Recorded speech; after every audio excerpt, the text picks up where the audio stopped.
Johnny here again, and thanks for joining us today. We're getting closer to the end of lockdown now. I hope you are all keeping safe and well, and you've been putting these healthy lifestyle tips to use, and you are feeling the benefits. Like I always start with, we're going to run through some of these key habits that I hope you've been following, because they are the cornerstone of any healthy lifestyle.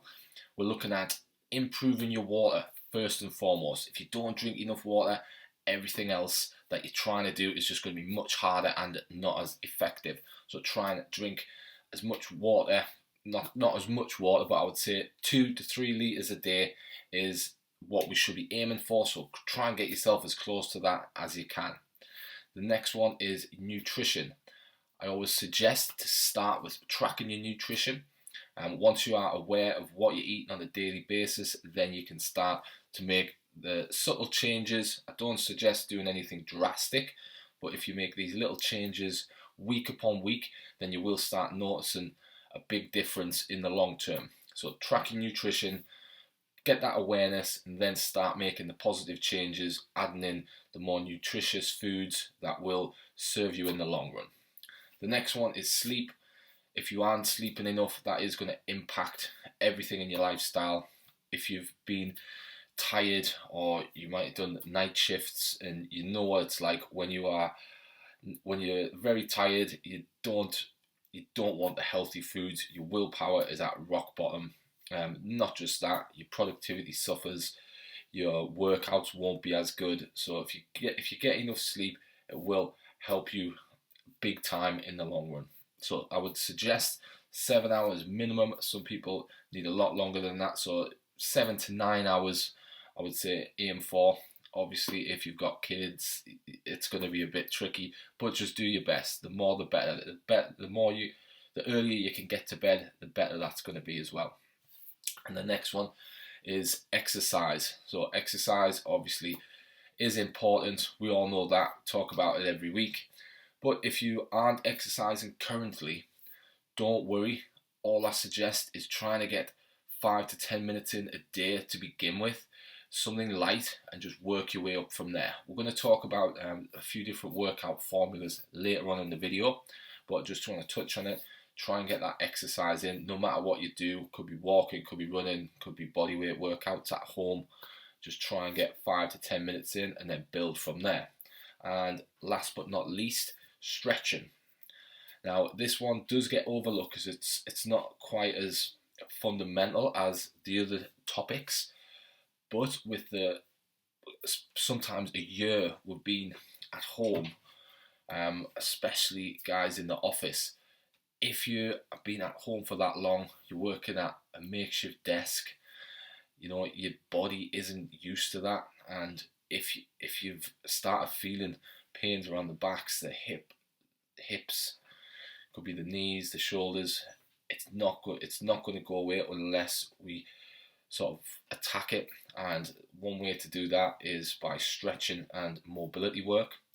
Obviously when you get the chance to, massage, physio can do the trick, but for one, it's expensive, and two, they might not be open at the minute. And for some of these things, if you catch them early, like if you start feeling that the tightness in the hips and the back, if you start now, I would suggest 5 minutes per day, twice a day if you can. If you are in that position where you're feeling that discomfort, that pain, then if you start with that, you can sometimes get through this yourself. So if you're feeling any pain or tightness in the body, I would suggest starting as soon as possible.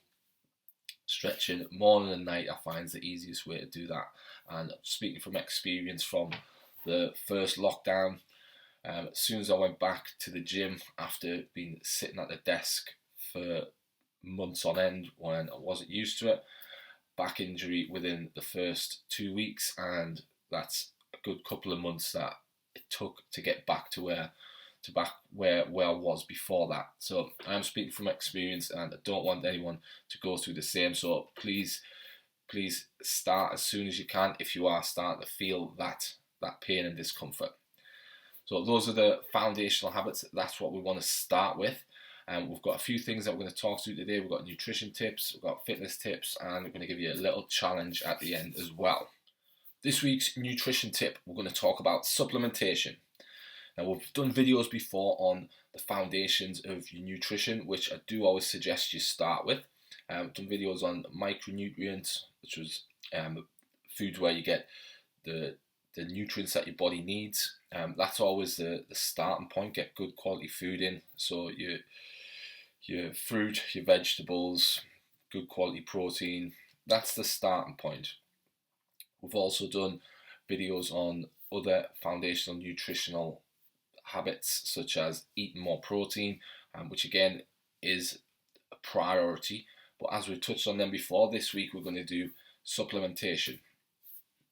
Supplementation is just what it says on the tin. It is a supplement. It's not something that you want to rely on. If you're eating a bad diet, doing this isn't going to help. But I'm speaking to you as if you've been following some of those videos that we've been doing before, and the next step is adding good quality supplements to the diet. So the first one we're going to look at is fish oil. Now, there's multiple benefits to fish oil. It can help with brain health, heart health. It can help with your skin. It's been known to help with weight loss and a number of other things. If you don't eat a lot of fish in the diet, it's even more important. So I would always recommend to start with that. Next one I touch on is vitamin D3. Especially in the UK, we are very deficient in vitamin D3. There is a large number of the population that we do think are deficient. It's not much sunlight over here, and it's easy to see why, but it's really important for your immune system, especially with the pandemic. There have been studies that show that a lot of the people that have caught COVID have been vitamin D deficient. Hopefully we are nearly through this now, but going forward, you do want to improve that immune system, and that's one way to do it. The next, I would suggest taking a multivitamin. There are a lot of these on the market, and you do want to read the labels and do the research on these, because a lot of them don't have the correct sort of amount of the vitamins that they say. So the dosages are really low, which don't do the job properly. So you do want to look for a good one, and might cost a little bit more, but you do get the benefit from it. Now, a multivitamin can cover all your bases. You might not need every one of the vitamins that's in the tablet, because you might get them from your diet, which if you are getting vitamins from your diet, great, that's the best way to do it. But the multivitamins kind of cover your bases, if you like. So I do think they're important, but you do need to do the research on them. Other particular vitamins that people are deficient in, which you can just get separate supplements for, things like zinc and magnesium are common ones. If you are vegan or vegetarian, vitamin B12, which you generally get in meat, and iron, especially with women, that's another one that you want to look at, because a lot of women are deficient in iron. So if you know that, please do supplement with that, because you will notice a boost in energy for one. So those are the core supplements that I would suggest. Everyone is individual. It starts with your diet. If you know what you're getting in your diet, then you can get a good idea of what supplements will be better for you. Okay, so start with the diet first. Remember, that's the core, and then supplement with what you're not getting from food. I'll just touch on performance supplements. The first one I would go to is getting a good quality protein powder. A lot of people want to hit that protein target, but they just can't from the food, because they don't eat enough, or they're trying to keep the calories low. That's one reason why protein powders are popular, and they do work. Another one is that they're just easy. Like after a workout, when your body does need protein to start repairing itself, a protein shake is a lot easier than cooking a meal, especially if you are busy. So protein powder, and then another one is creatine. So this is touching on the performance only. You don't need creatine, but it can help performance. It can help build strength, build muscle. It can known to help lose weight. If you train often and you train hard, I would really suggest creatine. But if you're just beginning, then I wouldn't worry about that just yet. So those are some of the key supplements. If you've got any questions on them, please let me know. As well, do the research. Everyone doesn't need all them supplements that I said. Some people might only need one or two. So find what works for you and go with that. This week's fitness tip, we're going to look at interval training. Now again, interval training, it's not so much a beginner technique. We've talked a lot over the past few weeks and months about different ways to start with exercise, and the more beginner focused. We're going to touch on interval training today, which, if you've heard of this before, it's not normally used with beginners to exercise, but there are a few ways around it that a few tools that you can use if you are just starting, and some if you are a little further down the road with your exercise. So interval training, in a nutshell, where you work harder than normal for a set period of time and then you rest. So you work, rest, rather than, let's use running as an example. If you are running a 5k, you would tend to just run at a steady pace throughout. Now if you wanted to do intervals, you might do 100 meter fast as you can, then walk for 400 meters and do that 10 times, for example. That would be more interval training. Now I want to touch on the difference first of all between interval training and HIIT training. So HIIT is high intensity interval training. Interval training itself can be HIIT, it can be high intensity, but it doesn't have to be. So what I want to start with is, if you are new to exercise and you do want to introduce interval training, then don't feel you need to be either resting or going as hard as possible.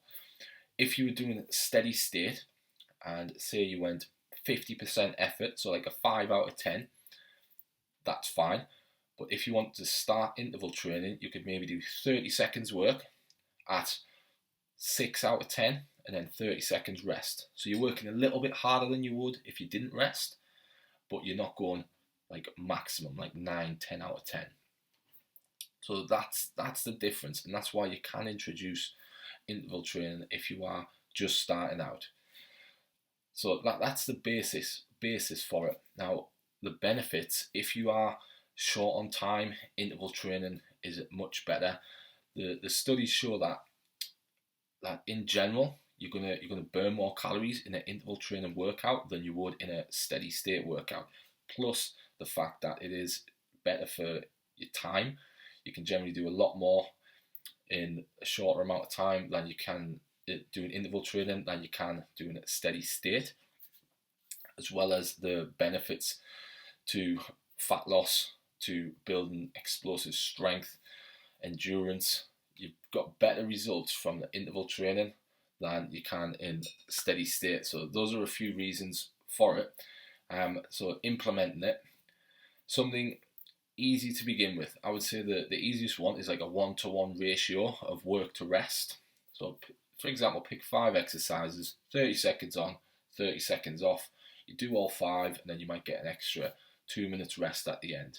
Do that a couple of times and you've got a good workout. Okay, that's a simple way to start of it. Another method which we're going to actually do in the challenge this week is a method called the Tabata Workout. Tabata Workout is named after a Japanese doctor that came up with the technique when he was doing certain studies, and the studies did show good results. And his technique is a very short workout. It's just 4 minutes long, and it's 20 seconds work, 10 seconds rest for 8 rounds. So 20 seconds on, 10 seconds off. So this time it's a 2-to-1 work-rest ratio. So it's a little tougher than the one that we just mentioned, but it's only 4 minutes. So you would do one exercise. Well, you can do more than one, but the easiest way to do it is just pick one exercise. For example, squats. Do them for 20 seconds, 10 seconds rest for 8 times, and then you're done.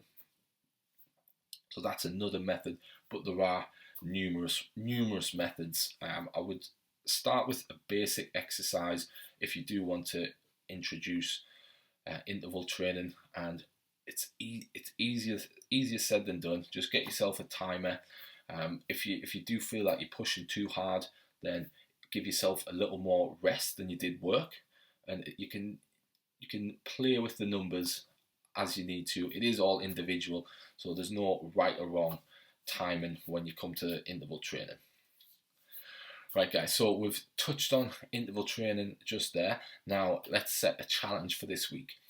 Just briefly mentioned it on the Tabata workout. Now we're going to do this 4 times this week.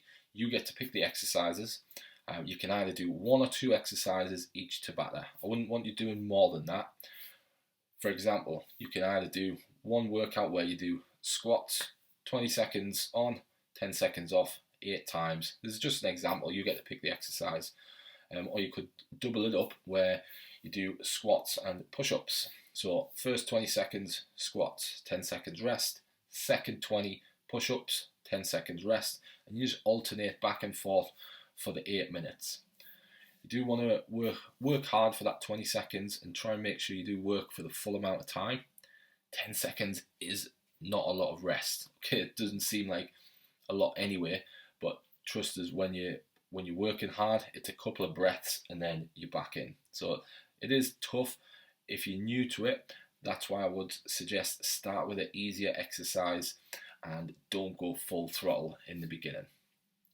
So that's the challenge for this week, and that's the video complete. Hope you've enjoyed it, guys. Please let me know if you have any questions or I can help with anything. I'm always here. Just drop me an email. Take care, guys. Have a great week.